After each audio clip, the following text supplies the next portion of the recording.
Antonio starts right now. It is a busy news morning. Americans with weakened immune systems will be able to get a third shot of the Pfizer or Moderna COVID-19 vaccines. We have details.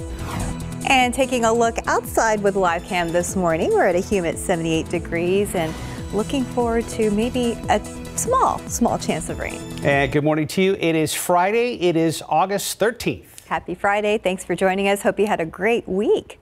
It's gone pretty quickly overall. We've know that it's been hot out there. The humidity is definitely a factor as we go into the weekend. Mike is mentioning a chance at a shower or storm, depending on where you are. Yeah, most of the rain like today is going to be down there along the coastal plain. A couple of showers, down there. We've had those sea breeze showers too, and a few extra clouds. There were a couple extra clouds yesterday, kept us at 95 instead of 96, and we're still not at an average high temperature, so no complaints there. And actually, temperatures are going to be dropping down a couple of notches as we go on into the weekend with a few more clouds around. But starting off this morning, there's no difference to what we've had the past couple of days. I mean, still mid-upper 70s around here. Still have a ton of humidity. Dew point temperatures, measure moisture in the atmosphere well up into the mid-70s. So, yes, it is kind of steam bath when you step outside. So we have heat index readings, 83 Stinson, 84 Castroville right now, 80 up the road at Canyon Lake. Mold is still kind of hanging in there. It did drop down from the previous day's reading, but still just on the moderate side.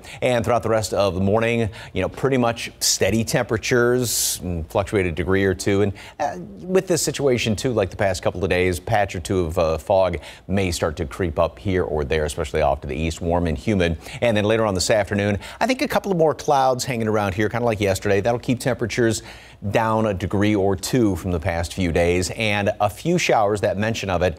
Again, most of those will be further to the east and to the southeast, one or two creeping here and there. Now, we do have slightly better rain chances going on into the weekend as well, and these temperatures are going to be staying just a little below where you would expect. No complaints there. Details coming up in just a couple of minutes. Steph? Thank you, Mike. New this morning, San Antonio police and Crime Stoppers are asking for your help in finding the person who they say shot and killed a man on the city's north side. This happened around 4 a.m. on July 31st in the 7600 block of McCullough Avenue. That's where police say officers responded to a shooting in progress. When they got there, they found a 17-year-old Darnilio Garza dead on the sidewalk with 2 gunshot wounds. Investigators say when they searched Garza's cell phone, they learned he had received an Instagram message to meet the sender outside his home moments before that shooting. San Antonio Police and Crime Stoppers also looking for the person who robbed the Security Service Credit Union branch on the far north side. It happened August 3rd around 11 a.m. at 281 at Evans. Police say the suspect entered the Security Service branch, approached the teller and demanded money, then took off. If you have any information involving any of these cases, call Crime Stoppers at 210-224-STOP. You may get up to $5,000 reward if your tip leads to an arrest. A man is in custody this morning after police say he stabbed a woman and barricaded himself for hours on a Greyhound bus downtown. Officers on the scene tell us the bus was coming from Dallas and it stopped in the 300 block of East Travis Street around 6:30 last night. They say 2 passengers got off the bus and told them the 33-year-old suspect had a knife. When officers got on the bus, they saw a woman in her 30s had been stabbed. Officers say everyone got off the bus and the victim was taken to the hospital, but the suspect stayed on board. Police say they shot the man with beanbag rounds to get him to drop the knife, but were not successful. After 2.5 hours, the suspect gave up and was taken into custody.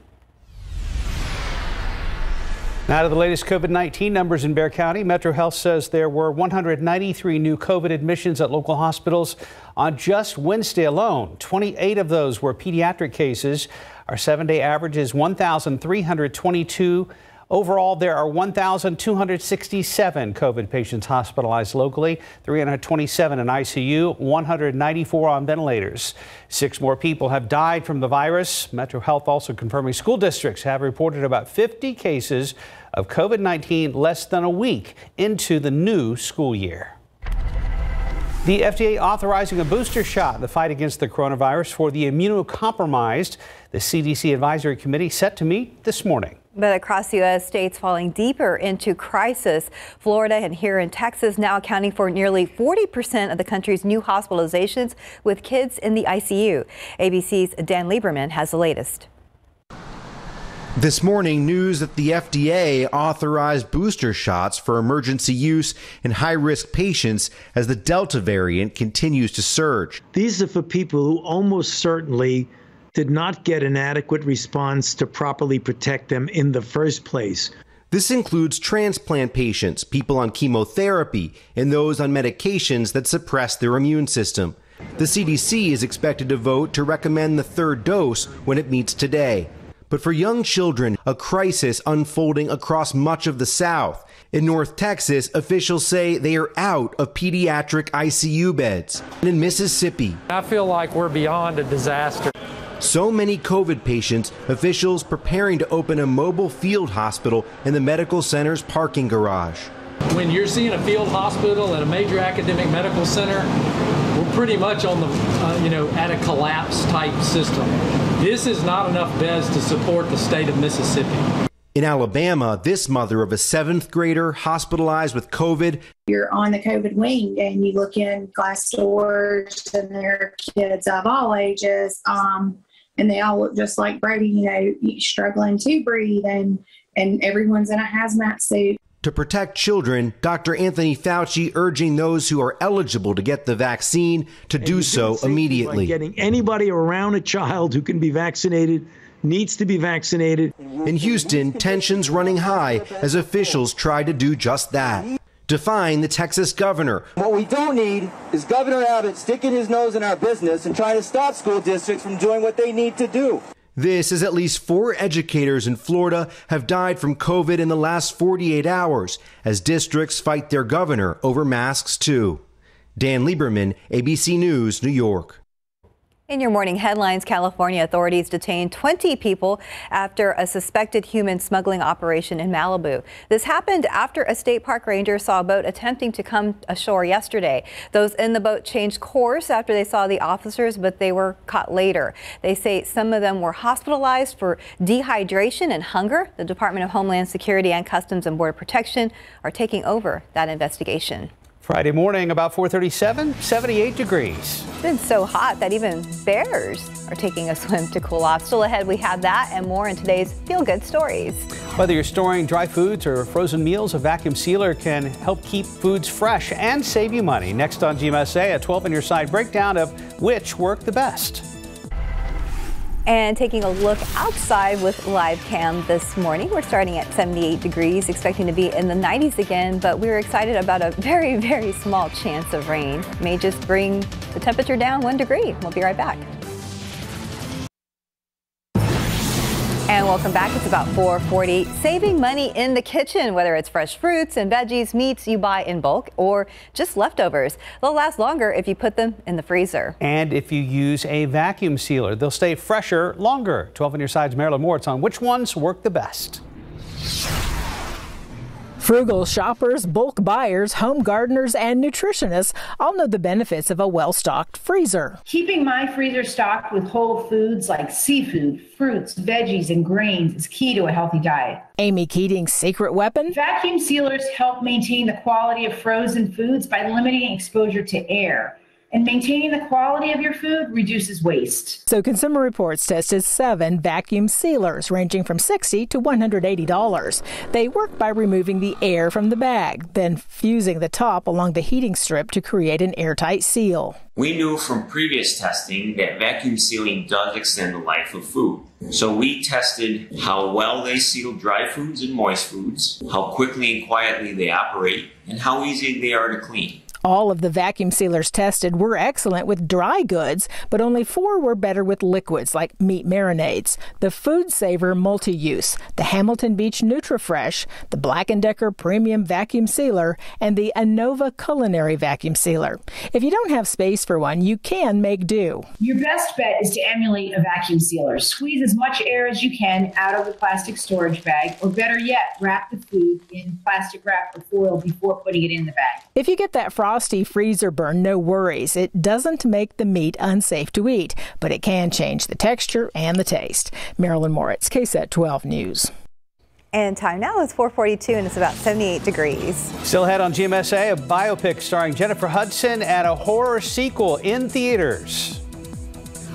Plus, the latest on Britney Spears' fight for her freedom after her father says he is willing to step down as conservator.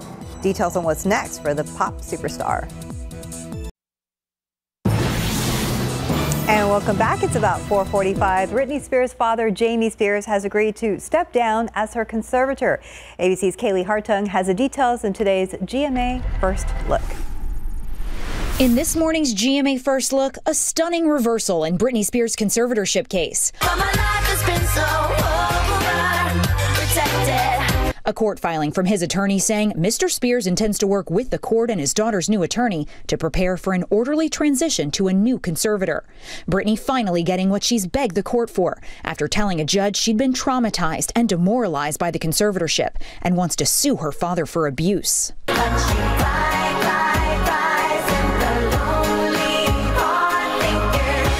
Matthew Rosengart, Spears' new lawyer, will work with Jamie Spears to solidify his replacement.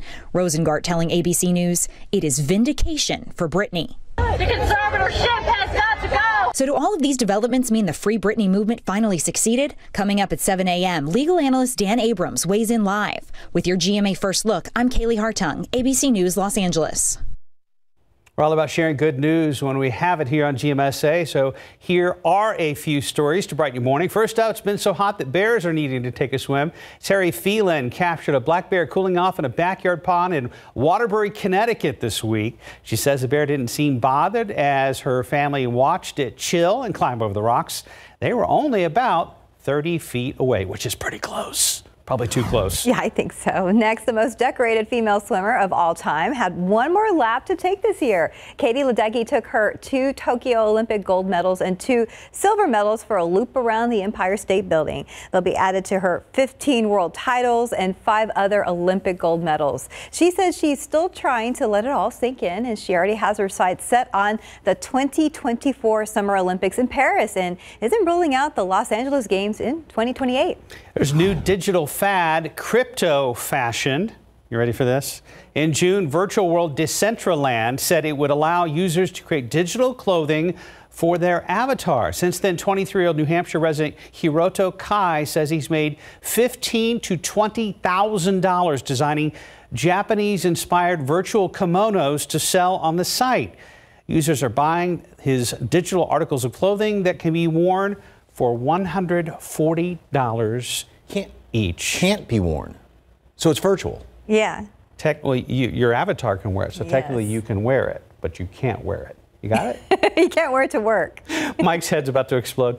Look at me. The look says it all. It's Friday. We can move on to something else if you want. That's okay. So you're paying $140 for something that's just online.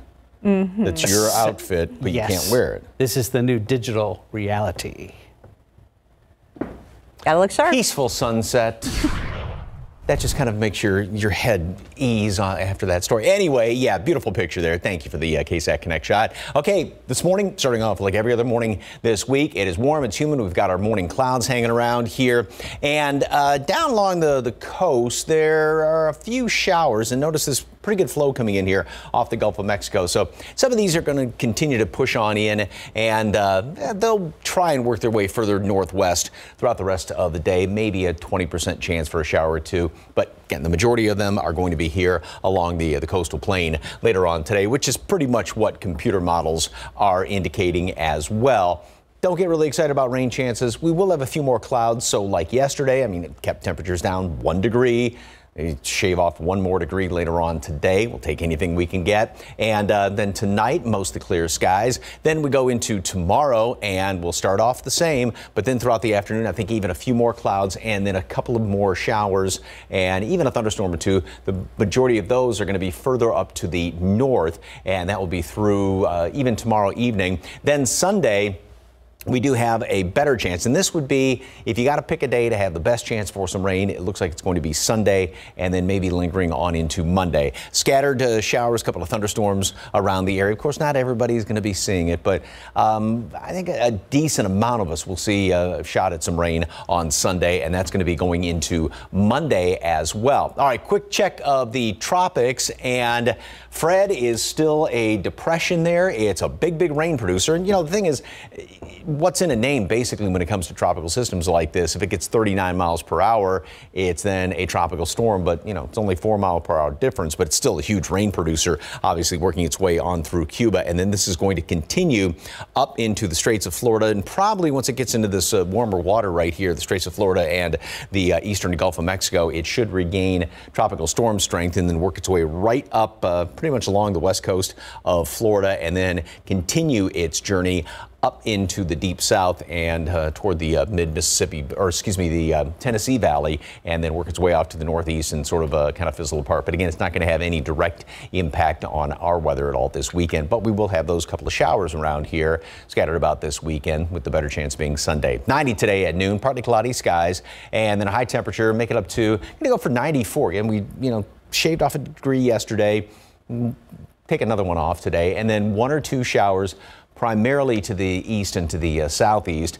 Slightly better chance for rain tomorrow, and then again, better chance of rain on Sunday, 93 Sunday and Monday. Again, the normal high temperature average is 97. And that's a good, 4 degrees below normal is pretty nice chunk, and then we'll start to warm back up, and even still a couple of showers to start off next week. Mike, do you know what today is? My wife's birthday. It's your wife's birthday. Yes, it is. Happy birthday. It's also the 1-year anniversary of Stephanie Cerna joining us here on weekday EMSA. I just saw it on my pop-up in my Facebook memories. Yep. 1 year. Wow. And you're stuck with us now. I know. Thank you. We're smiling. She's like, oh, those two still. No, it went by quick. It's been fun. Yeah, I was going to say, time flies when we're having fun. It really did go by quick. We couldn't be more blessed to have you. Oh, thank you. I'm so happy to be here. Congratulations. Happy anniversary. 4:51, about 77 degrees. And a new movie that's being released only in theaters this weekend. Also, a big win for pop star Britney Spears. We have those stories coming up next. Let's run through your lottery numbers. Pick 3, 324, Fireball 6, Daily 4, 3718, Fireball 2. Cash 5, 8, 9, 12, 16, 30. And your Texas two-step 22, 26, 28, 32. And bonus ball 16.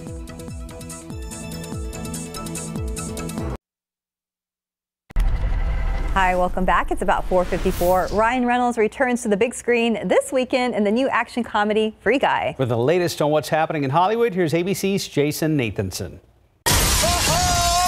Mondays, am I right, Joe? You said it, guy. This weekend, get sucked into the wacky video game world of Free Guy. The film starring Ryan Reynolds is expected to top the box office, and Reynolds says that's no small task for something that's not a sequel. It's always an undertaking doing a blockbuster summer fastball of joy kind of movie that is like tentpole-esque, that is original, that isn't based on a comic book or any kind of IP or anything like that. So that's always a challenge. Free Guy is only in theaters, no streaming. Also, only in theaters this weekend, the Aretha Franklin biopic Respect starring Jennifer Hudson, as well as the horror sequel Don't Breathe 2. If you're looking for something to stream, the critically acclaimed Coda, or Children of Deaf Adults, debuts on Apple TV+. And there's a new season of Modern Love on Amazon Prime Video. Meanwhile, a major victory for Britney Spears, her father Jamie agreeing to step down as her conservator. That was one of her main goals when she spoke out earlier this year, saying her father deserves to be in jail for his abuse. Jamie says he doesn't think he's done anything wrong, but wants to end the public battle. And happy birthday, Bucky. Sebastian Stan, who plays the Winter Soldier Bucky Barnes in the Marvel Universe, is 39 today.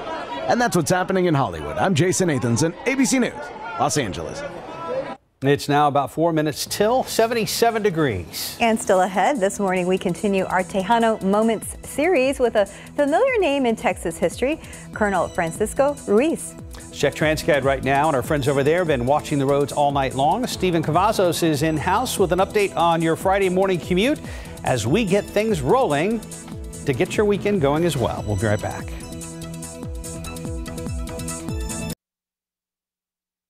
Live from KSAT 12. Good Morning San Antonio starts right now. According to the San Antonio report, hundreds may have been exposed to coronavirus after attending a Northeast Independent School District event. Details coming up. And if you are wanting to get the COVID-19 vaccine, we're going to tell you about some pop-up clinics that are happening today. Also in the forecast, according to Mike Ostrage, a pop-up shower or storm. When could that happen? More importantly, where? We'll talk to him in mere moments. Good morning, everybody. It is Friday. It is August 13th. Happy Friday. I'm so excited it's Friday today. Me too. Looking forward to the weekend and a small chance of rain. Let's go to Mike for the very latest on that. Well, actually, that small chance is going to kind of grow a little bit as we go in toward the end of the weekend and call it an okay shot at some rain, especially by Sunday afternoon. Right now, we have temperature. I mean, it's like every other morning this week, although down a couple of notches even from yesterday. 76 right now. A lot of humidity out there because 76 and then that bottom number 75 are just running neck and neck, and we're gonna have to watch out for a couple of patches of fog here and there again this morning, like we've seen the past couple of days. 94 for high temperature yesterday.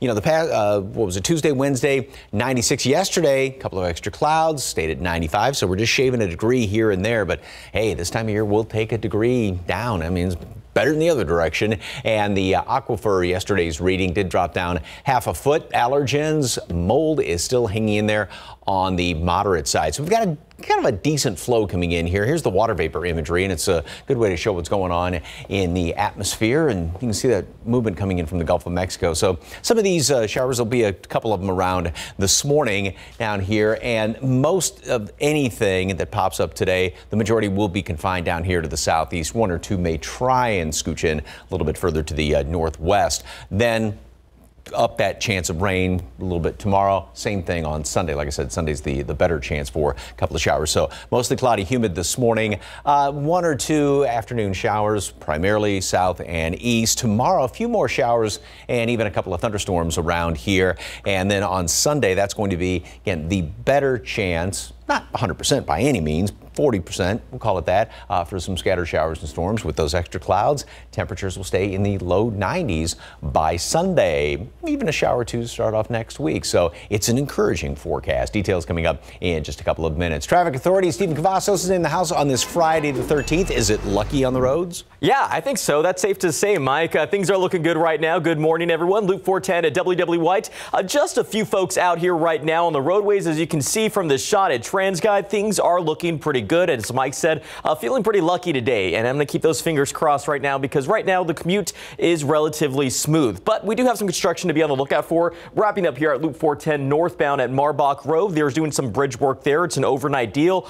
So I did check TransGuide right now. It does look like that is wrapping up again. But if you're heading out in that direction, use some caution and make sure you move over for those tech stock crews out there. But overall, the roads are looking pretty green right now here in San Antonio and some of our neighboring communities. So let's go ahead and check those inbound times right now. If you plan on heading out the door in the next few minutes to head to the downtown San Antonio area, 25 minutes coming in from Bernie on I-10, and we're looking at 25 minutes, the same on 281 in Bulverde, and the same goes for 35 in New Braunfels. 25 minutes seems to be the number right now. So use some caution driving in here. Things are looking good, and we want them to stay that way as we get the weekend rolling here. 281 at Bidders looks pretty quiet right now, but coming up, more construction on State Highway 151 when that's wrapping up, and we have gas prices as well. That's coming up again later this morning on GMSA. Mark, Stephanie. Thank you, Stephen. Our top story this morning, according to an article in the San Antonio Report, hundreds of Northeast ISD employees may have been exposed to the coronavirus. This after attending a convocation ceremony on Monday. Jonathan Cotto is following this story. He joins us now live. And Jonathan, what can you tell us about what happened Monday? Well, Stephanie, the SA reports that convocation taking place at Legacy for Educational Excellence High School. They say they report 2 employees there later tested positive for COVID-19. The San Antonio report goes on to say 500 people who may have been in contact with those 2 employees at the event were notified by the school district. It's reported that those in attendance were not required to wear face masks at that time, but of course that changed Tuesday, Metro Health mandating the use of masks inside all public schools. Now, the San Antonio report says they spoke with district spokeswoman Aubrey Chancellor, who says contact tracing will not be conducted to determine who was in close proximity to those 2 employees. But of course, we'll be following up with Chancellor and bringing you the latest. Reporting for GMSA, Jonathan Cotto, KSAT 12 News. And breaking overnight, the FDA approving booster shots for the immunocompromised. Those with compromised immune systems have to be extra cautious during the pandemic because experts say they are more likely to die of complications if they contract it. Angela Michelle has a rare clotting disorder that leads to strokes, loss of vision, and resulted in multiple pulmonary embolisms, which have developed into high blood pressure of the lungs. Her doctors haven't told her if she can get the booster shot, but with a fall travel expected for an important surgery, she says she needs peace of mind since she already has other things to worry about. The most recent testing that they've done, they realize that my pressures are going up and I'm showing signs of heart failure. Local rheumatologist Kevin Kemp says the booster shot would only apply to about 2.5% to 3% of the population in the U.S. He said it's important for people to look at their diagnosis, medication, and talk to their doctors about whether they should consider the booster. We're talking about a group of patients who have organ transplants, who have cancer treatment, or in my facility, it's patients with rheumatoid arthritis or lupus or vasculitis. And Dr. Kemp says it's important to keep in mind that the data on the booster shot is limited right now. If you haven't had your vaccine and you want to get your COVID shot, you have a chance today. There are 2 vaccine pop-up clinics happening this morning. The first one is at First Mexican Baptist Church from 9 a.m. through 5 p.m. The second one at the Dawson Community Center from 9 a.m. to 3 p.m. You can find all this information right now on KSAT.com. And researchers are saying that Moderna's COVID-19 vaccine protects people for at least 6 months, even against the Delta variant. Researchers from the National Institutes of Health looked for evidence of protection in the blood from 24 fully vaccinated volunteers at several time points. The team found that after 6 months, 96% of samples had a full antibody response against the Delta variant. The team plans to continue to look for evidence of protection beyond 6 months. 5:06, about 77 degrees. Next on GMSA, our Tejano Moments series will explore how a powerful colonel made a big impact on our city and in Texas history. Outside with live cam, 77 degrees out at the airport. Lots of morning clouds in place, and we're going to check back in with Mike about some slightly improved chances of a shower or storm this weekend. We'll be right back. Good morning and welcome back to GMSA. It's 5:10. This morning we continue our Tejano Moments series with a familiar name in Texas history, Colonel Francisco Ruiz. He devoted most of his life to the growth and development of the city he was born in, San Antonio. GMSA producer Rosalind Jimenez has a story. He's part of many families, Vermendez, Navarros, that are leading families here in San Antonio and in Texas since 1690. By the end of the 18th century, a new generation of Tejano families around Texas were born, including right here in San Antonio. Together, Juan Ruiz and Manuela de la Peña had a total of 6 children, one of which would later be known in history as Colonel Francisco Ruiz. He was born in the heart of downtown and baptized at the San Fernando Cathedral. The home he grew up in was actually built in the mid-1700s, the same time as the construction of the Spanish governor's palace. At that time, San Antonio revolved around 2 plazas, Plaza de las Armas y de las Islas. Rudy Rodriguez, a local historian and founder of TexasTejano.com, says Ruiz's life was full of adventure both in the city and on frontier ranches. He was on his father's ranch learning about farming and ranching and how to handle animals and how to ride and know about weaponry and about survival on the frontier. That well-rounded expertise would prepare him to later serve in the local militia and famed Compañías Volantes, also known as the Light Cavalry. When it came to his education, Rodriguez says Ruiz started here in San Antonio, but was later sent overseas to Spain to get a formal education. This was something commonly done at that time.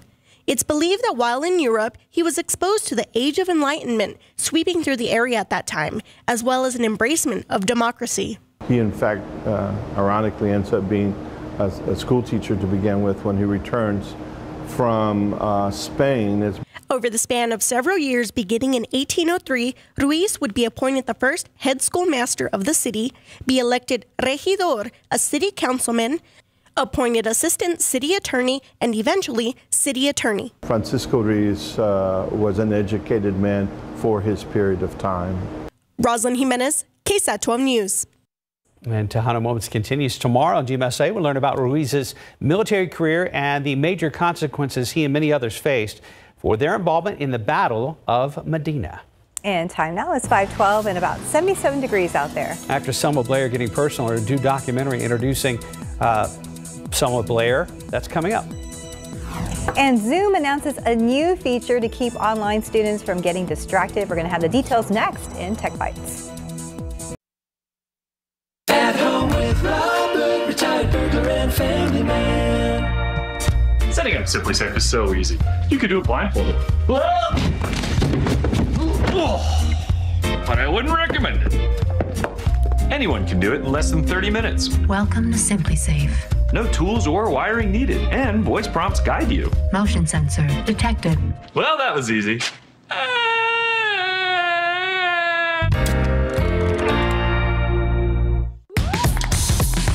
You won't faze me. Unlike Zyrtec, Allegra won't make me drowsy. And Allegra starts working 2 times faster than Claritin. So when allergies attack, take Allegra before your symptoms take over you.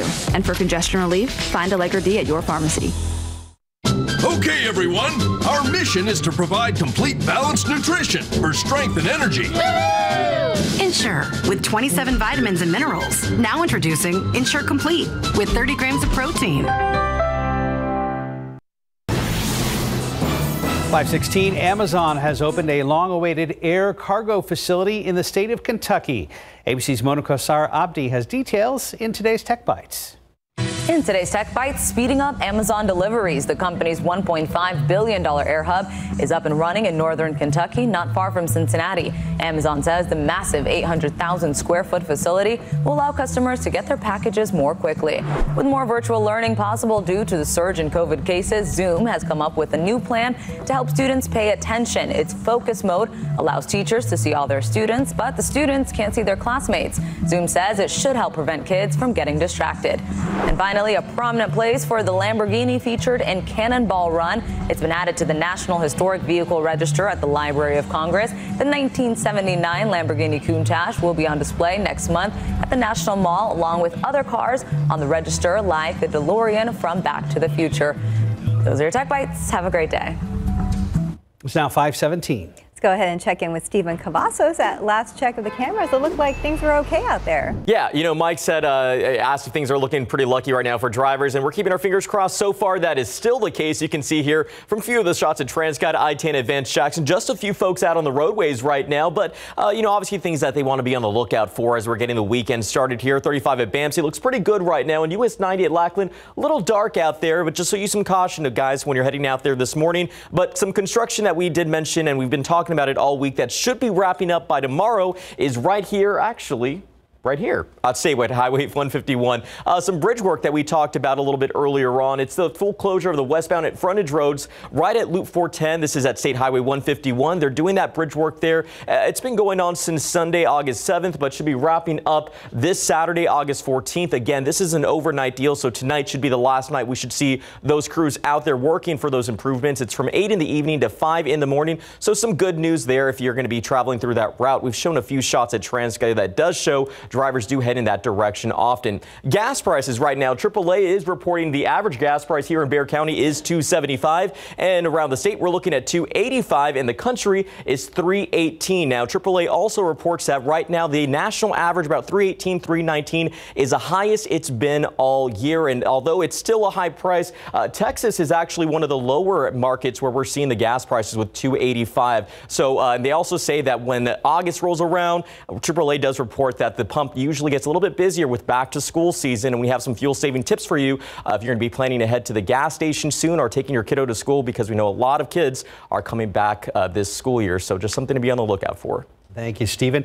Mike's feeling a little more encouraged about our rain chances this weekend, but first, what's blooming? Nice. Well, but what you don't see in this picture, or catch your eye and look off to the left. I just saw it. Yeah, that grasshopper. I had to read the caption there. I don't know what kind of flower that is. Oh, there it's it is. Beautiful. That reminds. We were years ago driving down to the coast, and right around Mathis, I think it was, there were grasshoppers, and it was like it's biblical. These things were like 3-4 inches long. Oh my goodness. Went through a McDonald's drive. It was covering. It was like the freakiest thing in the world. Yeah. Too many.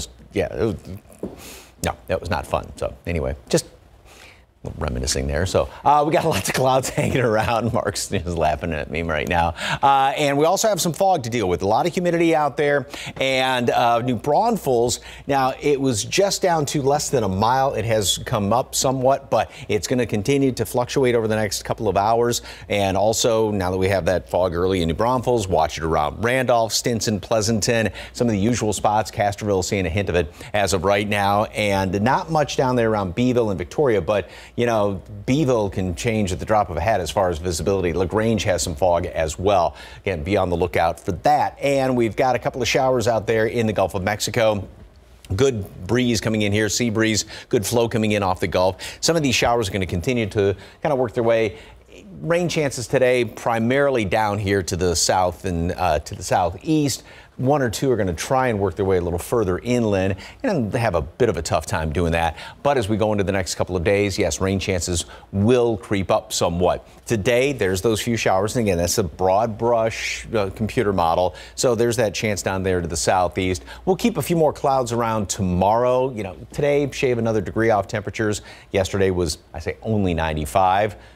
Previous couple of days were 96s, so we'll take it. And today, only 94, and then shave a degree or two off as we go into the weekend. Better chance of rain moves in here on Sunday, and primarily it's going to be in the northern half of our area. And again, it doesn't mean everybody's going to be seeing rain constantly, but there's that better chance there. And even lingering into Monday, lesser rain chances Tuesday, Wednesday, still one or two of them hanging around here. And then after that, looks like it's going to pretty much kind of come to an end. Once again, we don't really have, you know, the usual summer feature is this high, which just has really got a firm hold on us, but that's not the situation this year. It will keep us with the chance of rain around here because we don't have a tight lid on things. And then as that sort of weakens a little bit by the weekend, or by especially Sunday, I should say, that's when we have that better chance for some rain. There's the tropical system. That's Fred, and that's going to continue to work its way up into the eastern Tennessee Valley as we go into the first part of next week. And again, the high is not sitting right on top of us, so therefore we'll still keep that chance of rain around going into the first part of next week. Forecast today, 90 at noon. A lot of clouds this morning, a couple of patches of fog here and there, and then we'll see sort of a mixture of sunshine and clouds, kind of like yesterday. We kept enough of them around there, and that's going to shave temperatures off just another degree or so. A couple of showers, primarily to the east and to the southeast. A few of them around tomorrow as well. The best chance, albeit not great, but still 40% this time of year is not bad on Sunday. Lingering into Monday, 93s both those days, and then back to the mid-90s by the middle of next week. And nothing just really extreme. Yes, we'll have humidity in the afternoon, but nothing just outrageously hot. It's nice that the rain chances got a bit of a bump. Yeah, that's great news, especially on Sunday. That's nice. And again, not everybody's going to be seeing rain, but a decent amount of us will. Okay, good. Thank you, Mike. It is 5:22, about 77 degrees. And movie fans will have to wait a little longer to watch the new Venom movie. Next on GMSA, the reason behind that delay. And welcome back. It's 5:25. The Clifford the Big Red Dog movie has already been delayed as studios watch the rising rate of COVID-19 cases. Now another film is pushing back its release date. CNN's David Daniel has that and more in the Hollywood Minute. You need to come out right now. I will let you eat everybody! Promise! I promise! Oh, yeah! Movie fans will need patience. Venom, Let There Be Carnage is the latest film delayed due to the COVID-19 Delta variant. Sony Pictures has pushed back the sequel's release from September 24th to October 15th. Whoa! A unicorn and an earth pony? Okay, well, this day just got a whole lot more interesting. Dramatically shifting cinematic gears, here's a look at the latest trailer for My Little Pony: A New Generation. Can Sunny and friends restore friendship and magic to Equestria? Find out when the new adventure hits Netflix September 24th. I always thought I was on a reality show, like I was in a documentary, but only God would see it and disapprove. I'm so sorry, I can't talk right now. We're shooting the final days of my life. Switching gears again, actress Selma Blair deals with her fears of disability and mortality in Introducing Selma Blair. The documentary follows Blair's treatment and care after her multiple sclerosis diagnosis, including aggressive chemotherapy and a stem cell transplant. Introducing Selma Blair opens in theaters October 15th and streams on Discovery Plus October 21st. In Hollywood, I'm David Daniel. And time now is 5:27 and about 77 degrees out there. If you're planning on traveling anytime soon, need a passport, you may be running out of time to get one. The reason why still ahead. Plus, the second biggest city in Afghanistan has fallen to Taliban fighters. Up next, what U.S. troops are doing in response. San Antonio firefighters and other first responders can be at scenes for hours, sometimes with no break inside. Ahead on GMSA, more on a local nonprofit that wants to help.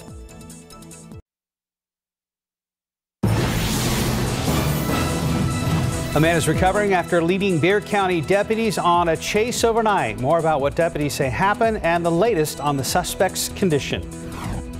And looking outside with live cam this morning, no rain in that shot, but we're expecting some showers this weekend. And that is great news. Good morning, everybody. It's Friday, August 13th. Happy Friday. Thanks for joining us. I hope you have a great start to your day and to your weekend. Just knowing we're going to get some rain, possibly, that's good news. It's a mental positive, Mike Osterhage.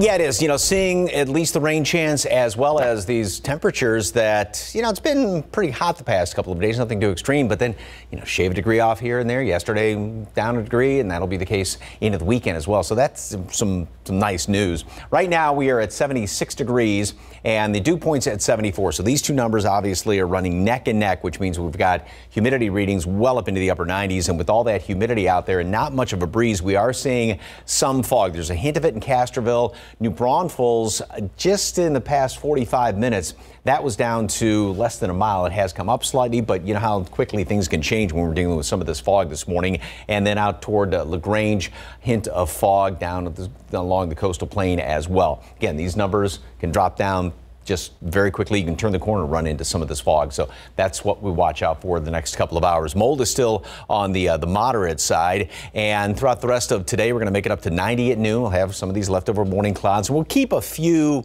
clouds around, a couple of extra ones like yesterday.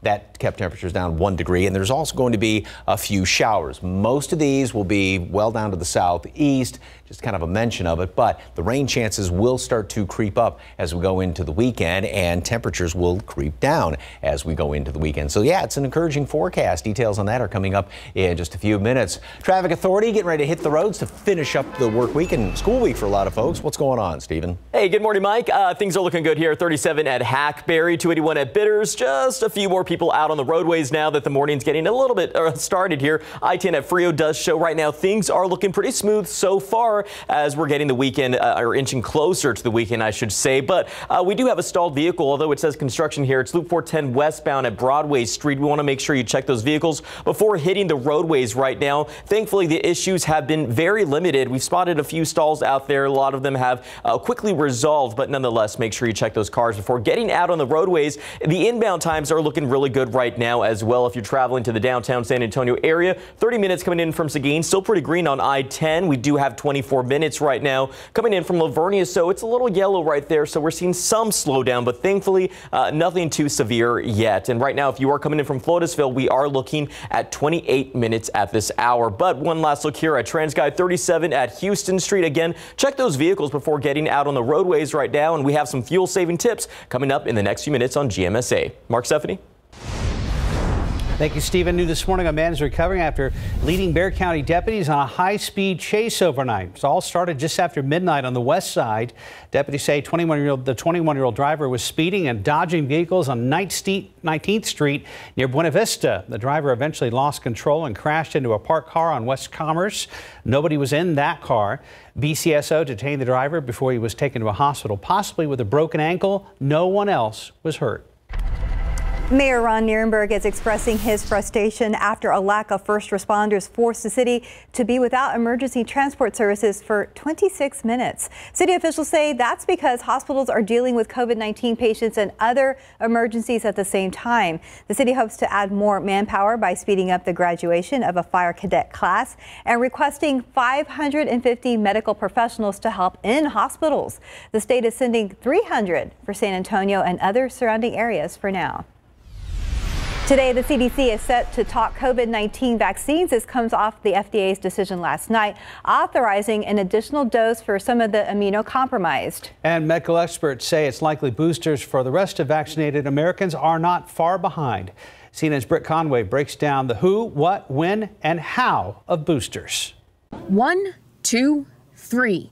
Millions of Americans are getting the green light to get a third dose of a COVID-19 vaccine. The FDA decided people with compromised immune systems would benefit from another dose, specifically solid organ transplant recipients or people with an equivalent level of immunocompromise. Booster shots for others who are vaccinated are expected to follow.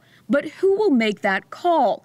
Well, just like third doses, the FDA would authorize boosters and the CDC would vote on whether to recommend them. What will inform the decision? The data is going to drive our decision on that. Data from other countries like Israel, the UK, and Canada, along with data from the US, including vaccine trials. We're trying to understand if there's a decrease in protection that's manifesting as a significant increase in breakthrough infections, particularly breakthrough hospitalizations and deaths.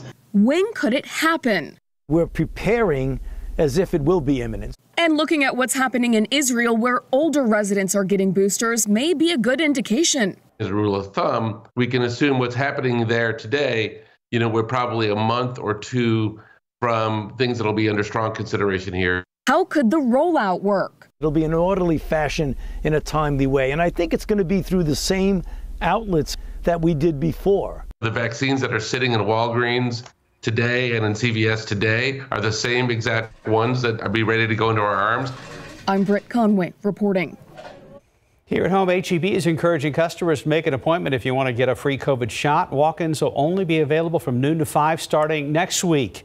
CVS and Walgreens also offering the vaccine at no cost. We have a list of free vaccine clinics online at KSAT.com. In your morning headlines, Homeland Security Secretary Alejandro Mayorkas says the U.S. has an unprecedented number of migrants crossing the border. In July, Customs and Border Protection took more than 212,000 people into custody. That was an increase from June and the highest monthly number of migrants detained at the U.S.-Mexico border in 2 decades. Customs and Border Protection also arrested more than 18,000 unaccompanied children in July. This morning, more troubling news out of Afghanistan. The second biggest city, Kandahar, has now fallen to Taliban fighters who claim to control the governor's office and even police headquarters. Afghan national forces appear to either surrender or flee. 13 provincial capitals are now under Taliban rule, with a similar fate possibly just weeks away from the national capital, Kabul. In the meantime, 3,000 American troops are being sent to secure the U.S. Embassy, while almost all American diplomatic staff are evacuated from Kabul. In time now is 5:37 and it's about 77 degrees out there. Go Spurs, go! The Summer Squad taking on the Hornets yesterday afternoon. We have highlights still ahead. When was the last time you looked at your passport? If you're planning a trip anytime soon, there are some things you need to be aware of. We're going to have those details next. And outside with live cam on your Friday morning, waiting for the sun to come up. And we are welcoming a chance at showers and storms this weekend here or there. Mike will have details still ahead.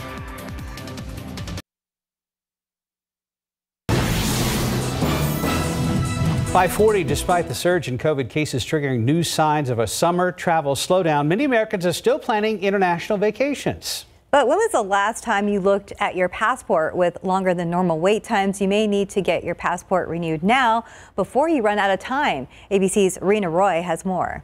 Foreign travel was down during the pandemic, so many travelers haven't checked their passports in a while. If you're thinking about a foreign trip and your passport is expired or about to expire, you might be in for an unpleasant surprise. Renewing your passport is taking a lot longer than usual these days. Yeah, there are some massive delays happening right now with passport processing time. In normal times, a routine passport renewal takes about 6 to 8 weeks. Right now, the estimated wait time is 18 weeks. Scott Keyes, founder of Scott's Cheap Flights, says there are a number of reasons why this is happening. One is still pandemic and COVID-related issues insofar as staffing. We're not quite at full capacity for the passport processing teams as we had been before the pandemic. One is the fact that many folks are excited to travel again. Another reason, says Keyes, is that shipping and mail service is generally slower due to the pandemic. So if you're determined to take that trip and you need to get your passport renewed faster, there are some things you can try. You can pay $60 for what's called expedited processing, and that basically jumps you to not exactly the front of the line, but it certainly puts you in a priority category where you can expect to knock at least 4 to 6 weeks off of your expected processing time. You can also send in your application by priority mail or overnight mail, which can save you some time. Keyes says in-person appointments are possible, but they're very limited and usually only available if your travel is related to a life or death emergency. This is for extremely rare circumstances because they only have an extremely limited number of spots. This is not a loophole that you can get around just for your vacation. One more thing to keep in mind is that many countries require that your passport be valid for 3 to 6 months beyond your travel date. The bottom line is if you're ready for international travel, but your passport isn't, start the renewal process as soon as possible. Rena Roy, ABC News, New York. And time now is 5:42, and it's about 77 degrees. U.S. Food and Drug Administration approving a new drug for a rare sleep disorder. The details are coming up next. And TransGuide right now, 5:43. We'll be right back. Hi, welcome back. It's about 5:45. The U.S. Food and Drug Administration approved a new drug for a rare sleep disorder, but they are limiting how doctors may prescribe it. So Xywav is an oral solution that can now be used to treat the chronic sleep disorder idiopathic hypersomnia. It's a lifelong condition that causes excessive sleepiness in the day, even after a full night's sleep. This is the first FDA-approved treatment specifically for the condition. The FDA says the treatment will be under strict prescribing controls and will not be available in retail pharmacies.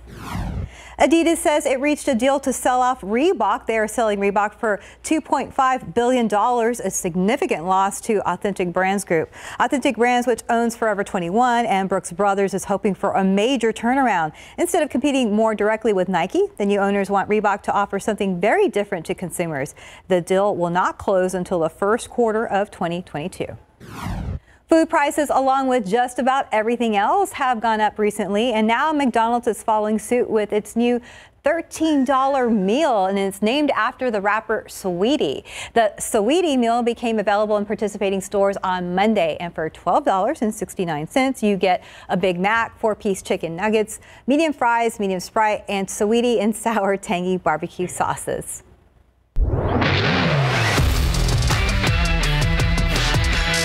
Some good news for the San Antonio Spurs. The summer squad taking on the Charlotte Hornets yesterday afternoon.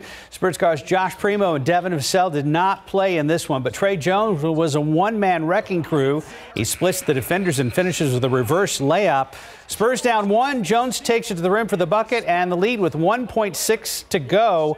Hornets have one last shot in the inbound, but Jones is there to steal the ball, and they win it 106 to 105. We come down here to compete. We come down here to get better and ultimately to win. And so, we're continuing to get better every single day. We're continuing to feel like we're right there. And today, we were able to make a couple more plays that pushed us over the edge. Pro football coverage powered by Davis Law Firm.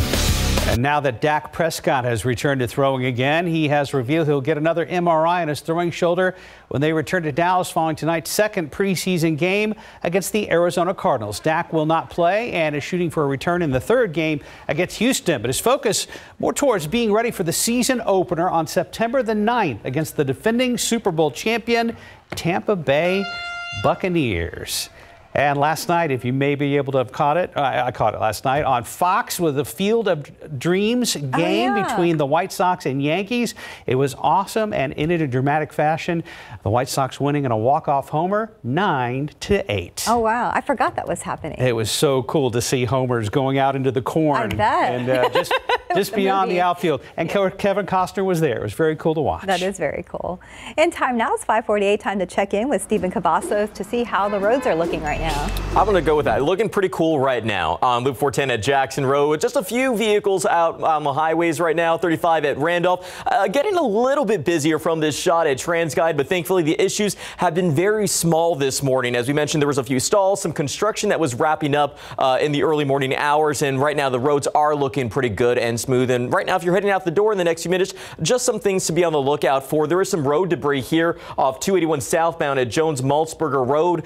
Try to look at a shot at TransGuide. Unfortunately, we cannot see anything out there, but just use some caution and make sure you're taking it slow this morning, especially if there's any debris out on the roadways right now. But overall, it has been pretty calm. Again, only a few stalls out there that have quickly resolved. But as we mentioned, if you plan on heading to the pump later this morning and are trying to save some fuel, we do have some fuel saving tips from AAA. It's a busy month at the pump. They say with August now here and people going back to school or students going back to school, it can be a little bit busier. So if you are trying to save $1 or $2, just make sure you follow some of these fuel saving tips. AAA suggests accelerate smoothly with light to moderate throttle and avoid extended idling to warm up the engine. We know a lot of folks usually do that when it gets colder, but AAA says that's unnecessary and wastes a lot of fuel. Make sure you slow down and drive the speed limit. And when approaching those stop signs or red lights, take your foot off the brake and allow your car to progressively slow down as opposed to just slamming the brakes, as I've seen that happen on the roadways at times. Again, AAA does suggest that these could help you save some fuel if you are planning or trying to save $1 or $2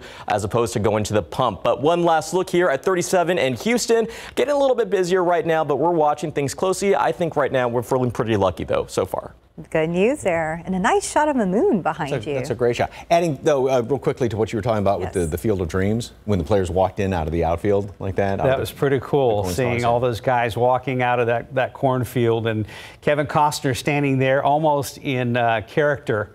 Watching the players, very much reminiscent of the movie On Purpose, and a beautiful night in Iowa last night. I mean, gorgeous sunset over that game. Didn't you say they had some strong storms there, though, and it knocked a lot of the corn stalk down? They had to prop them up with stakes? Yeah, they did. My understanding is they had to buy like 1,100 or 1,200 stakes and then tie each stalk to those so that the field beyond the outfield looked as pristine as it did last night on television. A little bit of Hollywood, that doesn't hurt. Yeah, just like the movie. Very cool. Yeah, a great picture of the waxing crescent moon. Absolutely beautiful out there. Thank you very much for that. And we will have clearer skies in the evening hours, so you might be able to catch the moon, and then we get our morning clouds moving back on in here. There's the clouds we got this morning. And again, we're looking at a little bit of fog. Now, Castroville, which had a hint of it, is back up to 10 miles visibility. Still 3 at New Braunfels, but things can change quickly. Victoria has dropped down to just 1.75 miles right now. Some in LaGrange, Gonzales, as well as Beeville. So yeah, just be on the lookout throughout the rest of the morning. The dew point temperatures, measure moisture in the atmosphere, are well up there in the mid-70s. So heat index add a few degrees to what the actual air temperature is, and that's what it feels like when you step outside. We'll have heat index readings getting into the upper 90s, some low hundreds, not quite as high as a couple of days ago. And as far as those dew point temperatures, it's, it hasn't changed really that much from yesterday, maybe a degree or two here or there, but still very humid. And we will see a bit of a drop in the humidity and the dew points by later on in the afternoon, kind of the usual cycle that we go through in the summertime, and then it comes back up tomorrow morning, do the same thing in the afternoon tomorrow. And as far as rain chances, there are going to be a few showers here and there along the coastal plain, primarily today. A few extra clouds, so that'll keep temperatures down a notch. Like yesterday, we were at 95 for high as opposed to 96 the previous couple of days, thanks to those few extra clouds. Same thing today, going for 94 for a high temperature, and that'll be the case over the weekend as well. A few scattered showers around the area tomorrow, and then Sunday, primarily in the northern half of our viewing, Saturday and then Sunday, and then those will start to work their way further on down to the south. So Sunday's going to be probably the best chance to see a few showers around here, and some of those are going to be lingering into Monday. And again, the reason for this is this high, which usually in the summertime is just right on top of us and just putting a tight lid on things is not really on top. We've got kind of enough of a weakness in the atmosphere, and so that's what's allowing some of these showers to pop up. So forecast today, 90 at noon, some leftover clouds, and we'll keep some clouds hanging around here, mixture sunshine and clouds like yesterday, 94 high temperature. A few of those showers mainly to the south and to the southeast. Tomorrow, slightly better chance of rain, and slightly better still on Sunday. Low to mid 90s, and then back to the mid 90s by the middle part of next week, but still a few showers around here, even starting off next week. Nice. Great news. And I like how they bring the temperatures down. That's a big one for me. And it's amazing how 1 or 2 degrees does make a whole lot of difference. Huge difference. Thank you, Mike. Right now, 5:54, about 77 degrees. And coming up next, we're going to tell you about a collection of artwork worth millions of dollars just hanging up in plain sight. Good morning. Coming up on GMA, the crisis in Afghanistan is escalating. Overnight, Taliban militants seizing Afghanistan's second biggest city. Now fear growing that the country's biggest city could fall in weeks as the Biden administration announces it's sending back in thousands of U.S. troops. That plus we're tracking Fred and all the latest news on GMA. We'll see you in a bit. A collection of artwork worth millions is hanging up in plain sight, and it's not in a museum. It's in a Las Vegas restaurant. Take a look. MGM Resorts and Sotheby's have teamed up to auction off 11 pieces of art by Pablo Picasso. That collection is estimated worth over $100 million and includes paintings, works on paper, and even a ceramic piece. The collection hits the auction block on October 23rd. We have a lot more heading your way in the next hour, GMSA, including the Journey of the Silver Rose. It's coming from the Basilica of Our Lady of Guadalupe in Mexico. What you need to know about this event and why it's so special to so many people. Checking TransGuide right now. There's 281 right now. One stretch of highway traffic is picking up. Stephen Cavazzo says right now there are no major accidents to report, which is good news, but that could change in the next 2 or 3 minutes. We'll get an update from him coming up. And Mike, again, talking about a slightly improved chance of showers and storms. We'll be back. EMS facing major delays as COVID-19 cases continue to surge in our area. Details of what that situation is looking like coming up next. San Antonio Police and Crime Stoppers asking for help solving a pair of cases, including a murder on McCullough Avenue from earlier this summer. You could be eligible for a reward. Details ahead. And taking a look outside with live cam. Happy Friday, everyone. No rain now, but we are expecting some, so that's pretty exciting. Live from KSAT 12. Good Morning San Antonio starts right now. And a good morning to you. It is Friday. It is August the 13th, but we're feeling lucky about our chances at a shower or storm this weekend. And it's Friday, so we're happy about that too. Thanks for joining us today. Yeah, it's been a warm week, as far as the afternoons go. So this is a welcome news. Yeah, and temperatures have stayed slightly below their normals, but even 96, and then you get those heat index readings that were well up into the hundreds. But it's been, down a degree yesterday, down another degree today. And while rain chances are not, it's not a huge rain outbreak or anything like that, at least there is something to talk about coming in here, starting really today, albeit very small. The weekend, 94 tomorrow, 93 on Sunday. Of the 2 days, and really including today, the best day or best opportunity to see anything is going to be on Sunday, and those temperatures will be about 4 degrees or so below normal.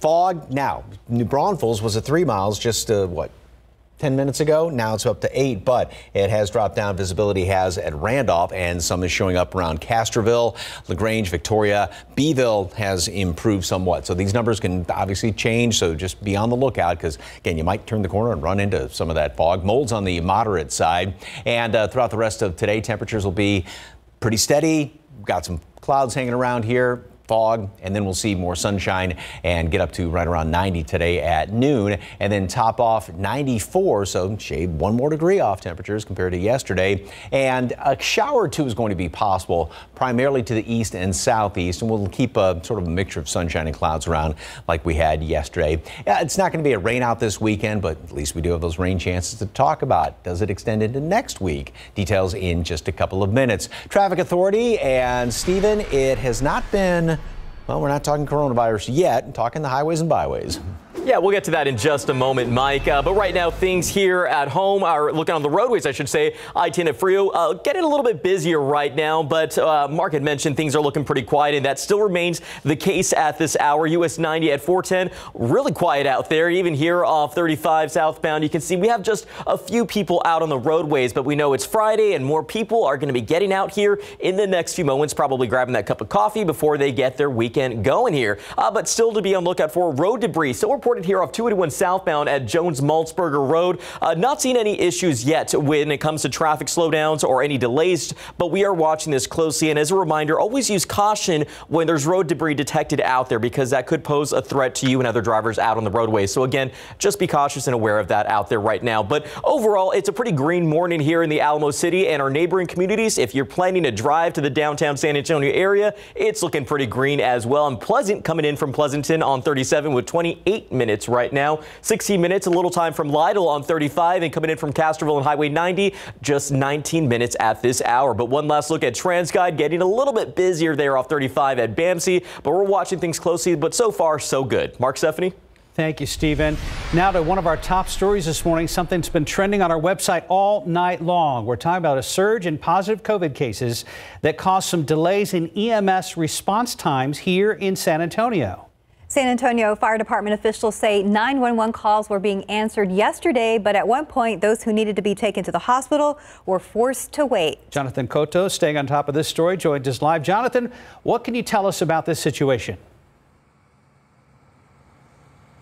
Well, the San Antonio City Manager, Eric Walsh, calling this a critical situation. To put things into perspective, he says 39 EMS units were available on Thursday, but we're all pretty much used up for about 26 minutes on COVID-19 related call. That means if anyone was in need of any type of medical emergency, they had to wait. Walsh says that includes people having heart attacks, traffic accidents, or any other medical calls. He says they were working with hospitals to get EMS in and out as quickly as possible on other emergency calls. Following this situation, the city hopes to add more manpower by speeding up the graduation of a fire cadet class who are in line to graduate next month, as well as make structural adjustments with the effort of providing more coverage. Mayor Ron Nirenberg also chiming into this critical situation. He says out of 117 COVID-19 calls for EMS, 73 people were transported, calling it a record number. Now, Bexar County Judge Nelson Wolf and the mayor say they've requested an additional 550 medical workers to help mitigate COVID-19 in our area. They say that request, of course, was made 2 weeks ago and believe more help will be needed as numbers continue to rise. Reporting for GMSA, Jonathan Cotto, KSAT 12 News. Thank you, Jonathan. Coronavirus hospitalizations continue to soar here in Bexar County, and it's not just adults. Out of 193 new hospital admissions on Wednesday, 28 of them were pediatric patients. As of now, 1,267 COVID-19 patients are hospitalized. 327 of them are in the intensive care unit, and 194 are on ventilators. Metro Health is reporting 6 new COVID-related deaths. The FDA authorizing a booster shot in the fight against coronavirus for the immunocompromised. The CDC Advisory Committee is set to meet this morning. However, across the U.S., states are falling deeper into crisis. Florida and here in Texas now accounting for nearly 40% of the country's new hospitalizations. ABC's Dan Lieberman has the latest. This morning, news that the FDA authorized booster shots for emergency use in high-risk patients as the Delta variant continues to surge. These are for people who almost certainly did not get an adequate response to properly protect them in the first place. This includes transplant patients, people on chemotherapy, and those on medications that suppress their immune system.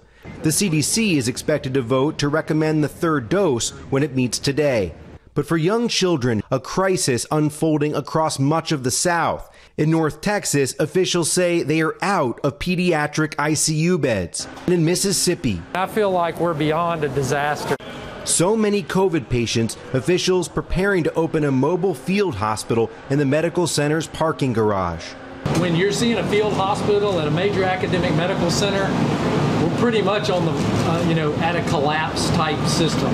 This is not enough beds to support the state of Mississippi. In Alabama, this mother of a 7th grader hospitalized with COVID. You're on the COVID wing and you look in glass doors and there are kids of all ages, and they all look just like Brody, struggling to breathe, and everyone's in a hazmat suit. To protect children, Dr. Anthony Fauci urging those who are eligible to get the vaccine to do so immediately. Getting anybody around a child who can be vaccinated needs to be vaccinated. In Houston, tensions running high as officials try to do just that.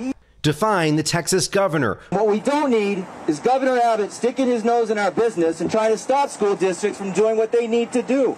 This is at least 4 educators in Florida have died from COVID in the last 48 hours as districts fight their governor over masks too. Dan Lieberman, ABC News, New York. And if you need to get your COVID-19 vaccine shot, there's a couple of pop-up clinics happening this morning. One is happening at the First Mexican Baptist Church from 9 a.m. until 5 p.m. The second one happening at Dawson Community Center from 9 a.m. until 3 p.m. You can also find this information on our website at KSAT.com. 6:09 right now. San Antonio Police and Crime Stoppers asking for your help in solving a pair of cases. The first one, a murder investigation. It happened back on July 31st on the city's north side in the 7600 block of McCullough Avenue. That's where investigators say they found 17-year-old Darnelio Garza dead on a sidewalk with 2 gunshot wounds. Police also say when they searched Garza's cell phone, they learned he had received an Instagram message to meet the sender outside his house just moments before the shooting. San Antonio Police and Crime Stoppers are also looking for the person who robbed a security service branch on the city's far north side. This happened on August 3rd near 281 and Evans Road. Police say the suspect entered the security service branch, approached the teller station and demanded money, and then took off. So if you have any information involving any of these cases, you're asked to call Crime Stoppers at number 210-224-STOP. You may get a reward of up to $5,000. A man's in custody this morning after SAPD says he stabbed a woman and barricaded himself for hours on a Greyhound bus downtown. Officers on the scene tell us the bus was coming from Dallas, stopped in the 300 block of East Travis around 6:30 last night. They say 2 passengers got off the bus and told them that 33-year-old suspect had a knife. When officers got on the bus, they saw a woman in her 30s had been stabbed. Officers say everyone got off the bus and the victim was taken to the hospital, but the suspect stayed on board. Police say they shot the man with beanbag rounds to get him to drop the knife, but were not successful. After about 2.5 hours, the suspect gave up and was taken into custody. New this morning on our website, a silver rose will make a pilgrimage through San Antonio. Silver roses honor Our Lady of Guadalupe and are brought along routes across Canada, the U.S., and Mexico. Tomorrow, it is scheduled to arrive at San Juan de los Lagos Catholic Church, and on Sunday, parishioners will be able to view the silver rose during masses. The bouquet of silver roses is housed at the Basilica of Our Lady of Guadalupe in Mexico City. This trip is made to remember the legend or miracle of Our Lady of Guadalupe appearing to a peasant in the 1500s and Mary's promise of aid. You can read more about this story on our website at KSAT.com. Now 11 minutes past the hour, about 77 degrees. And still ahead on GMSA, our Tejano Moments series continues with a look at a man who committed himself to the growth of San Antonio. And outside with live cam, if you're ready for a shower or storm, Mike said the chances return as early as later today. That's coming up right here on GMSA. 6:15 this morning, we continue our Tejano Moment series with a familiar name in Texas history, Colonel Francisco Ruiz. He devoted most of his life to the growth and development of his hometown, San Antonio, Texas. GMSA producer Rosalind Jimenez has the story. He's part of many families, Vermendez, Navarros, that are leading families here in San Antonio and in Texas since 1690. By the end of the 18th century, a new generation of Tejano families around Texas were born, including right here in San Antonio. Together, Juan Ruiz and Manuela de la Peña had a total of 6 children, one of which would later be known in history as Colonel Francisco Ruiz. He was born in the heart of downtown and baptized at the San Fernando Cathedral. The home he grew up in was actually built in the mid-1700s, the same time as the construction of the Spanish governor's palace. At that time, San Antonio revolved around 2 plazas, Plaza de las Armas y de las Islas. Rudy Rodriguez, a local historian and founder of TexasTejano.com, says Ruiz's life was full of adventure both in the city and on frontier ranches.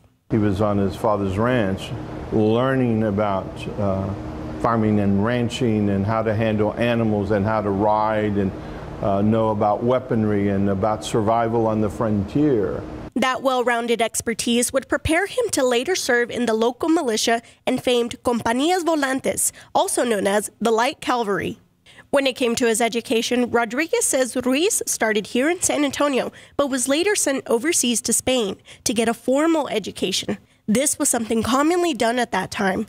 It's believed that while in Europe, he was exposed to the Age of Enlightenment sweeping through the area at that time, as well as an embracement of democracy.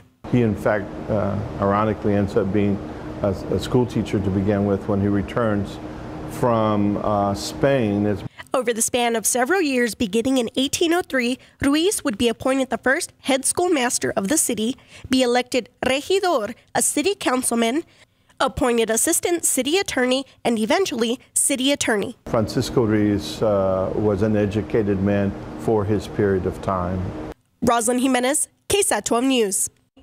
And tomorrow on GMSA, we'll learn about Ruiz's military career and the major consequences he and many others faced for their involvement in the Battle of Medina. But today on GMSA at 6:17, we check in with Steven Cavazos. I like that transition. Thank you so much, Mark and Steph. You know, we're looking at our roadways right now, looking pretty good so far. 37 at Hackberry shows that we are getting a little bit busier now that we're inching closer to 7 o'clock. A lot more vehicles out on the roadway at this hour, and some things to be on the lookout for if you're heading out in the next few moments.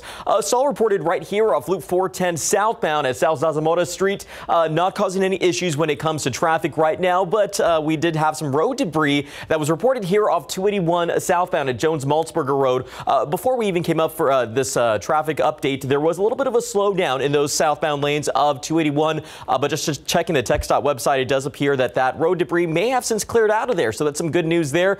Right now, it's been a really good morning considering it's Friday the 13th. We're feeling pretty lucky on the roadways, keeping our fingers crossed right now, but some construction to be on the lookout for this weekend as we head into August 14th. Some painting operations will be going on out at Loop 1604 in the north central part of San Antonio. The exact area will be the alternating main lane closures from Stone Oak Parkway all the way up to 281. Again, this is going on Saturday, August 14th, but should be wrapping up by Sunday according to TxDOT. This will be going on from 9 in the morning and up until 3 in the afternoon. So if you grab a cup of coffee in that hour, just be sure to be on the lookout for those TxDOT crews out there. But one last look here at TransGuide. Still looking pretty dark out there, Mike. Yes, indeed. Sun comes up right around 7 o'clock. Did you know that there is every year at least one Friday the 13th? Every year, and no more than 3. Oh. Mm-hmm. Interesting. I knew there was at least one. Yeah. I didn't know there could be up to 3. Yeah. So that's your little fact to impress your teacher with today, or your family, or your spouse. My wife loves these little random facts I throw up. Not really. 77 degrees this morning, warm and humid, and then later on today, 94 for high temperature. So we'll be about 3 below normal. Yesterday was 95, a couple of extra clouds out there, and as you saw, 1 or 2 showers are going to be possible today, primarily to the southeast. Okay, we still have this cool trend going on for the past month and the 12 days into August. Yesterday was above normal. The average temperature, because the low stayed up to 78 degrees. So when you average it out, we were a half a degree above normal, the overall average temperature for the day. But still, we were below normal. And we've only had 2 days where the high temperature has been above its respective normal. And that was back on the 3rd. Got up to 95, I think it was, and 94 was the normal high temperature. And on the 1st, we were up to 97 degrees, and that was the average high temperature. But every other high temperature so far since the month of July has been below its respective normal. Another beautiful view of what looks like an angel out there with those high wispy clouds. A couple of clouds hanging around this morning, otherwise some clear skies, and I think we'll keep a few more clouds around today like yesterday. Help to keep temperatures down a notch or 2. Randolph, 5 miles visibility. It did come up somewhat. New Braunfels is now down to 9 again, and then over around LaGrange, Beeville, so nothing too thick right now, but just to be on the lookout because it can thicken up quite quickly. And the satellite picture, you can see there's a darker shade of gray trying to slide on in here. It's kind of hard to see, but that's the low clouds that we have. And here's the flow coming in off the Gulf of Mexico. A few showers are showing up right now. Some of these will continue to work their way inland throughout the day. Very small chance of rain. Most of it will be confined down to the southeast, but at least there'll be a few of them out there. And those couple of extra clouds, temperatures stay at 94. Tomorrow, we'll have a few more clouds, obviously, and some rain chances, slightly better shot of rain, primarily up to the north. And all that's going to sort of drift down to the south throughout the day on Sunday. The best chance of rain, albeit still not a sure thing, but will be on Sunday, and we'll keep a couple of lingering showers around even going into Monday and Tuesday of next week. So we'll be up to 90 at noon today, partly cloudy skies, still some of these morning clouds hanging around here, and mixture of sunshine and clouds throughout the day. 94 with a few showers, although most of those will be confined to the east and to the southeast. Tomorrow, that slightly better chance of rain. Most of those, the better opportunity will be further in the northern half of our viewing area, and the best chance of rain is going to come in here on Sunday, and these temperatures low to mid 90s. No complaints here. All right, thank you, Mike. Real quick before we go to break, we have a correction to make. Earlier in the newscast, we had a Crime Stopper story about the murder of Darnelio Garza on McCullough Avenue. We said that his murder happened in July of this year. It was actually in July of 2020, so we wanted to pass that along to you. Right now to 622, about 77 degrees. And still ahead on GMSA, we're going to show you what Amazon is doing to get customers their packages more quickly. For people living with HIV, keep being you and ask your doctor about Biktarvy. Biktarvy is a complete one-pill, once-a-day treatment used for HIV in certain adults. It's not a cure, but with one small pill, Biktarvy fights HIV to help you get to and stay undetectable. That's when the amount of virus is so low, it cannot be measured by a lab test. Research shows people who take HIV treatment every day and get to and stay undetectable can no longer transmit HIV through sex. Serious side effects can occur, including kidney problems and kidney failure. Rare, life-threatening side effects include a buildup of lactic acid and liver problems. Do not take Biktarvy if you take dofetilide or rifampin. Tell your doctor about all the medicines and supplements you take if you are pregnant or breastfeeding, or if you have kidney or liver problems, including hepatitis. If you have hepatitis B, do not stop taking Biktarvy without talking to your doctor. Common side effects were diarrhea, nausea, and headache. If you're living with HIV, keep loving who you are and ask your doctor if Biktarvy is right for you. Topping today's tech news, speeding up Amazon deliveries. The company's $1.5 billion air hub is up and running in northern Kentucky, not far from Cincinnati. Amazon says the massive 800,000 square foot facility will allow customers to get their packages more quickly. And with more virtual learning possible due to the surge in COVID cases, Zoom has come up with a new plan to help students pay attention. Its focus mode allows teachers to see all their students, but the students cannot see their classmates. Zoom says it should help prevent kids from getting distracted. Very interesting. About 626 and 77 degrees. And still ahead on GMSA, one man in the hospital after leading Bexar County Sheriff's deputies on an overnight high-speed chase. We're going to have the latest. According to the San Antonio Report, hundreds may have been exposed to COVID-19 at a Northeast ISD event. Details coming up next. And details about a local nonprofit that wants to give first responders some relief. And yes, it is Friday the 13th, but how could it be an unlucky day if we have a sunrise like that? Plus, factor in a chance at a shower or storm. Good morning, everybody. We have made it to Friday. It's August 13th.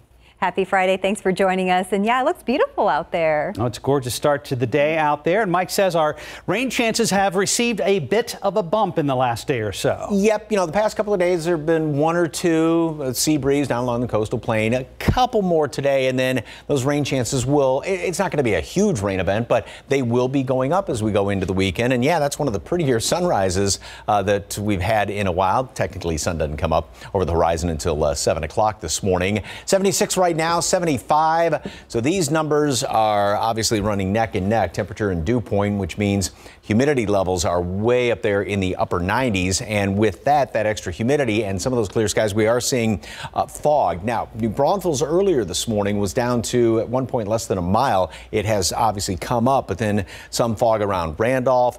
Watch it around Stinson, kind of the usual places that tend to see fog earlier, and some there along the coastal plain, the Grange down toward Beeville. Nothing out to the west as of right now, but again, just be on the lookout for the next hour and a half. The mold is on the moderate side as of yesterday's reading.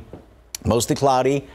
Some sunshine out there this morning, very humid, of course, partly cloudy, a couple of showers here and there, primarily to the east and to the southeast. A few more showers and thunderstorms around tomorrow. Those will be primarily up in the northern half of our viewing area. And then the better chance of rain comes in here on Sunday, and also temperatures will be staying about 3, 4, close to 5 degrees below normal in the low to mid 90s all the way through the weekend. So not too bad at all. Details coming up in just a couple of minutes. Hitting the roads to end up the work week and school week for some folks. Stephen, what's going on? I like what I'm seeing, Mike, here off I-10 at Pro-Ban. Getting a little bit busier. You know, it's almost 6:30, a little bit past 6:30. That is already. Morning's flying by right now. Traffic also picking up here at some of these shots at TransGuide 281 at Hildebrand, looking pretty good right now. A little bit busier here off I-10 at Vance Jackson. But, you know, the good news is we're not spotting big problems right now. Some of the issues that are out there, though, are some of these stalls. This one just came in off I-35 southbound right at Brooklyn Avenue. We've been seeing a little bit of a slowdown there in those southbound lanes, but looks like that's gradually improving, and that driver could possibly be receiving some assistance right now. I still have this stall out here of Loop 410 southbound at South Zarzamora. And just as a reminder, check those vehicles before getting out on the roadways. And if you happen to see a stalled vehicle that's receiving some assistance, be sure to move over and slow down, as TxDOT Hero trucks could possibly be assisting that driver. And we want to make sure everybody gets to where they need to be safely and on time. Right now, the inbound times, though, are looking pretty good. Coming in from Bernie on I-10, 25 minutes right now to the downtown San Antonio area, 26 minutes right now coming in from 281 and Bulverde. And if you're traveling from New Braunfels on 35 south, it's 26 minutes right now. So things are shaping up to be pretty nice as we're inching closer to that weekend time. But we'll have more coming up on what you can expect on your roadways, that is, on this Friday the 13th. Mark, Stephanie. Thank you, Stephen. Now to our top story that has many parents and staff members concerned. Hundreds of Northeast ISD employees may have been exposed to the coronavirus. Jonathan Cotto joins us live. And Jonathan, the San Antonio report states that 2 employees who attended that on-campus event have tested positive for COVID-19. What else do you know at this time? That's right. They say that event was a convocation ceremony being held at Legacy for Educational Excellence High School. SA reports that the 500 people that may have come in contact with those 2 employees were notified by the school district. It's reported right now that the San Antonio report states they spoke with district spokeswoman Aubrey Chancellor, who stated the district will not be conducting contact tracing to determine who was directly exposed, but would be reevaluating its tracing protocols to be in adherence with health directive.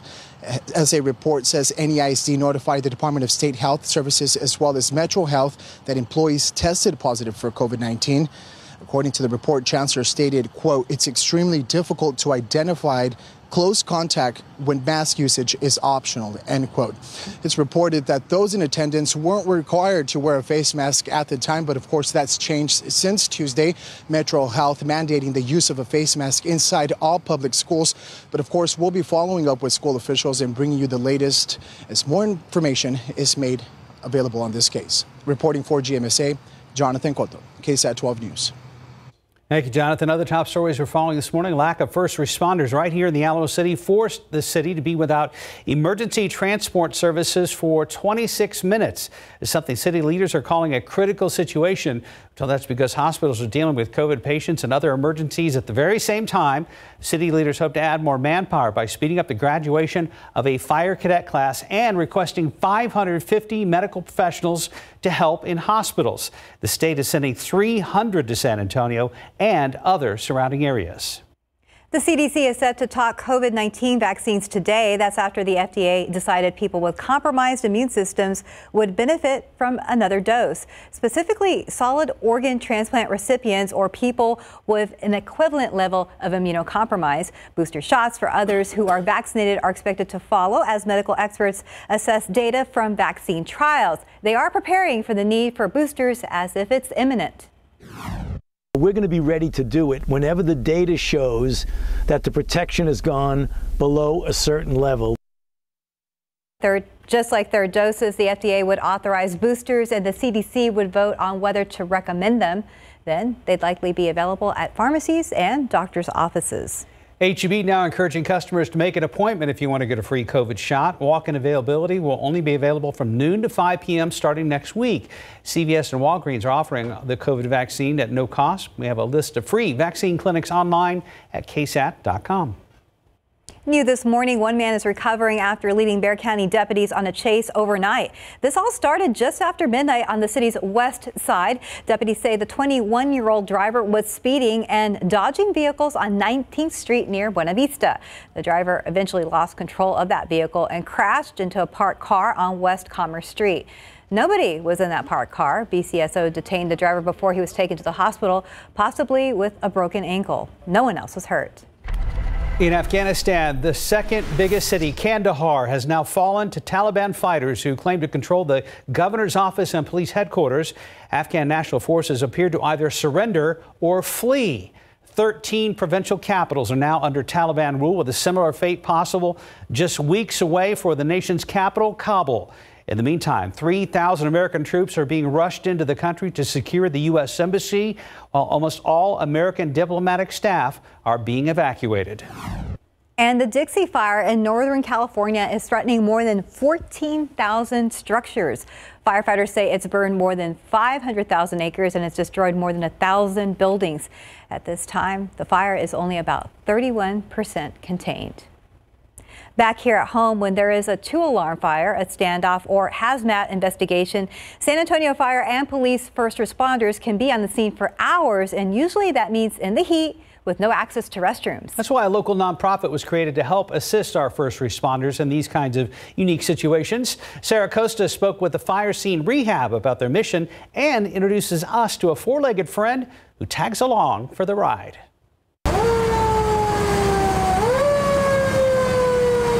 When there's an emergency in San Antonio, our first responders are on it, and sometimes they can be there for hours in the South Texas heat with no water, food, or access to restrooms. That's where the nonprofit Fire Scene Rehab comes in. And a lot of times, being at a scene, they can't leave, they can't go to the store, they can't, to go use a restroom. In 2000, Bobby Briggs founded the nonprofit. It started out with just a van. Now the 24/7 all-volunteer ran service group has an air-conditioned bus and a trailer that totes a portable potty. The bus is stocked with ice chests full of water, Gatorades, and snacks. They custom-built the benches for first responders to be able to sit and cool off during a rotation on scene. The rotation on the rehab part of those fire crews is essential for their health. If they don't have that opportunity to do that, of course they can get either dehydrated. The risks are there for a lot of bad things to happen. And star of the nonprofit is rescue emotional dog Titan. He's been with the organization for about a year now, and anytime they ride to scenes, he sits right here in the front row. When the engine starts, he knows it's go time and hops onto his front seat ready to work. Titan comes into play because, especially with the kids, they can come in, maybe console by petting him a little bit.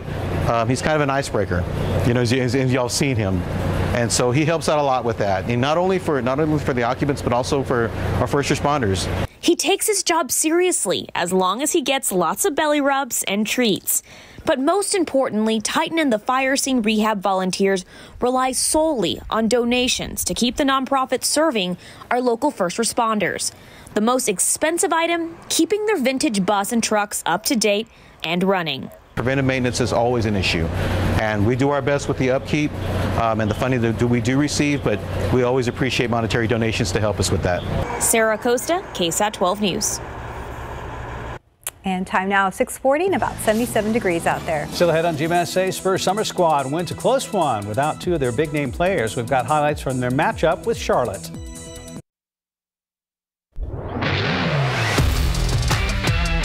.43, good news Spurs fans. Summer Squad taking on the Charlotte Hornets yesterday afternoon. Spurs guards Josh Primo and Devin Vassell did not play, but Trey Jones was a one-man wrecking crew, splits the defenders, gets the reverse layup. Spurs down one, Jones to the rim for the bucket and the lead with 1.6 seconds to go. Hornets had one shot. They inbound to Jones, but this is there to steal the ball. Spurs get the win 106-105. We come down here to compete. We come down here to get better and ultimately to win. And so, we're continuing to get better every single day. We're continuing to feel like we're right there. And today, we were able to make a couple more plays that pushed us over the edge. Pro football coverage powered by Davis Law Firm. Now that Dak Prescott has returned to throwing again, he has revealed he'll get another MRI on his throwing shoulder when they return to Dallas following tonight's second preseason game against the Arizona Cardinals. Dak will not play and is shooting for a return in the third preseason game against Houston, but his focus more towards getting ready for the season opener on the 9th against the defending Super Bowl champion Tampa Bay Buccaneers. Good. No necessarily residuals, no soreness past what we necessarily expect, I guess we can say. Just stand on this track, stand smart about it, and I'm looking forward to continuing to do that, keep stacking more days on top of each other, getting more reps as I go, and as you said, getting to some of these team reps and just continue to progress. Over in Houston, hard to believe, but Deshaun Watson is listed as the Texans' 4th quarterback on their depth chart. It's fourth behind Tyrod Taylor, Jeff Driscoll, and rookie Davis Mills.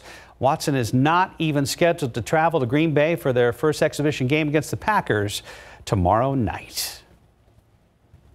And from football to fishing. I am fishing in a tournament at Medina Lake tomorrow. This is that tournament I mentioned last month that was coming up, charity tournament.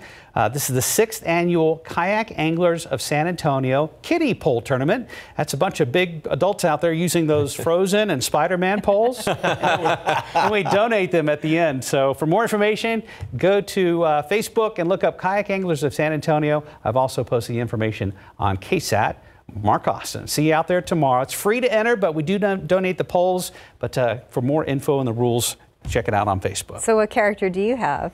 What poles did I bring last month? I know I have a Star Wars pole. Yes. Maybe a Frozen or Moana pole. What do you think you're going to use? I'm going to use all of them. All of them? Oh, yeah. Okay. They're going to have different lures tied on. I'm going for the win. That trophy's bigger than any fish I've caught. Well, you can still catch a big fish with those kiddie poles. You can. Yes. What's funny is, though, they feel like you've got a humpback whale on it. Well, true. Well, good luck tomorrow. Thank you. As far as today, as far as I've seen, the roads have been looking good today.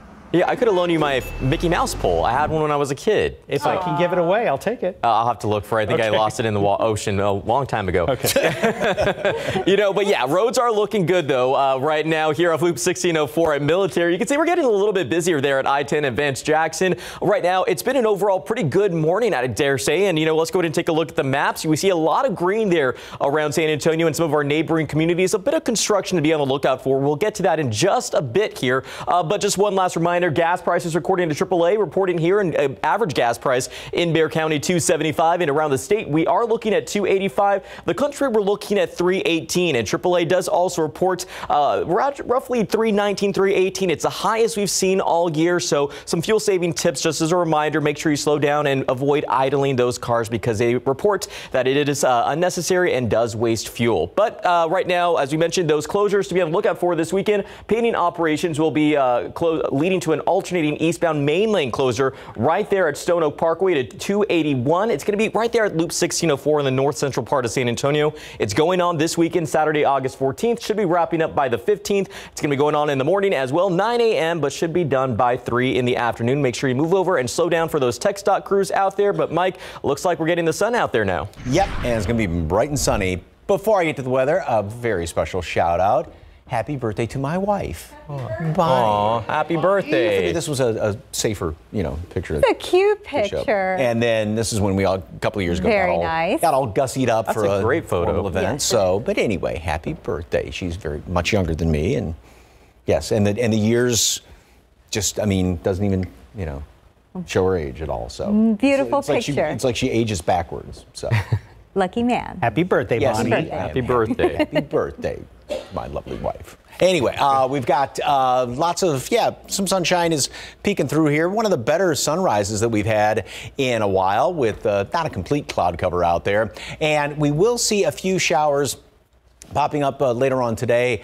Down primarily to the south and east, and again, not a great shot of rain. Off to the west, you probably won't see anything. Then we get into tomorrow, and a slightly better chance for some rain, primarily in the northern half of our viewing area. The better shot of rain moves in here on Sunday. Again, this is that broad brush computer model. It's not going to be raining everywhere, but that roughly 30-40% chance for some rain on Sunday. And with the extra cloud cover hanging around here, of course, that's going to help to keep temperatures down. So we were another degree lower yesterday than the previous day. Got up to 95. We'll be down a notch or two today, and same thing over the weekend. Thanks again to some of the extra clouds around here. We'll still keep a few showers around Monday and on Tuesday, although rain chances will continue to go down, and that'll be the case going into the middle part of next week with those rain chances continuing to go down. Quick check on, once again, the tropics and tropical depression Fred. It did get up to tropical storm strength a couple of days ago, but it's been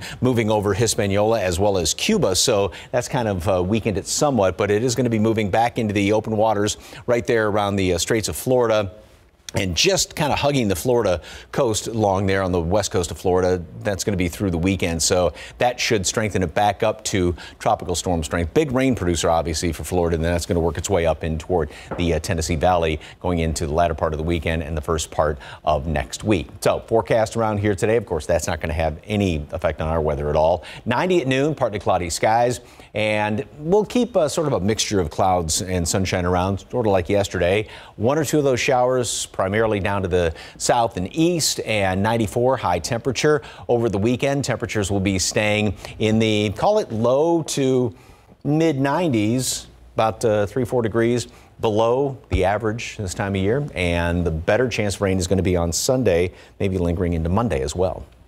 We like those chances. Mm-hmm. Thanks, Mike.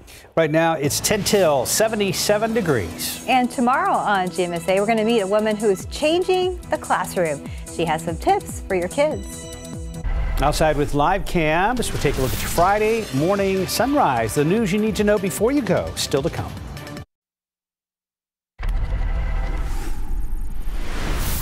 Two NEISD employees tested positive for COVID-19 after attending a convocation ceremony at Legacy for Educational Excellence High School. Good morning. I'm Jonathan Cotto.